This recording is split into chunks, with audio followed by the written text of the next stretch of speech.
شائق سے زیادہ عاشق رسول عمران خان. میں نے کہا اتنا بڑا عاشق رسول منت میں کروں کہ گستاخ کو نکالو, منت سماجت ہم کریں, ہاں خون ہم بہائیں, زخمی ہمارے لوگ ہو, پریشان ہم لوگ ہو, FIR ہم پہ کاٹی جائے, مقدمات ہم پہ ہو, اور کہتا یہ ہے کہ میں عاشق رسول ہوں, میں عاشق رسول ہوں. ہم پہ گولیاں بھی چلائی گئی ہے, ہمارے کانوں کی قریب سے گولیاں گئی ہیں, ہمارے نوجوانوں کے ہاتھوں میں اسلحہ نہیں تھے. رسول اللہ کی عزت کی بات تھی, زبانوں پہ رسول اللہ کی وفاداری کی بات تھی. ہم اس در احتجاج کر رہے تھے, پرامن احتجاج کر رہے تھے, روڈوں پہ بیٹھے ہوئے تھے, قرآن خوانی ہو رہی تھی, نعت خوانی ہو رہی تھی, رسول اللہ صلی اللہ علیہ وسلم کی تعریف و ثنا ہو رہی تھی. ہاں اگر برا کہا جا رہا تھا تو گستاخانے رسول کو برا کہا جا رہا تھا, ان کے حامیوں کو برا کہا جا رہا تھا. اگر برا لگنا تھا, گولیاں چلانی تھی تو ان پہ گولیاں چلاتے, ان پہ ظلم ڈھاتے جنہوں نے گستاخی کی تھی.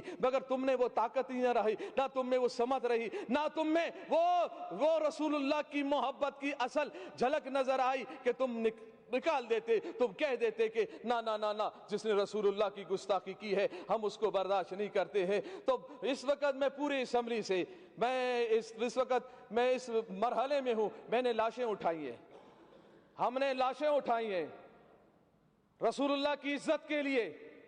ہم نے نوجوانوں کو سینوں پر گولیاں کھاتے ہوئے دیکھا ہے, مگر ہم نے ان نوجوانوں کو تاریخ سلام کرے گی, گولی سینے پہ کھانے کے بعد بھی, چوٹ بہانے کے بعد بھی, زخم برداشت کرنے کے بعد بھی ان کی آخری لبوں پر یہی بات تھی, لبیک لبیک لبیک یا رسول اللہ. اور ان کی زبانوں پر یہ بات تھی کہ یا رسول اللہ, ہم نے اپنی جان تیری محبت میں, تیرے ناموس کی حفاظت میں, ختم نبوت کی حفاظت کے لیے اور اس ملک پاکستان میں نظام مصطفیٰ کو قائم کرنے کے لیے ہم نے جان دی ہے. مجھے یقین ہے انشاءاللہ ان نشستوں پر جو آپ بیٹھے ہیں, انشاءاللہ وقت آنے والا ہے کہ یہاں پر نظام مصطفیٰ کے ماننے والے ہی بیٹھیں گے انشاءاللہ.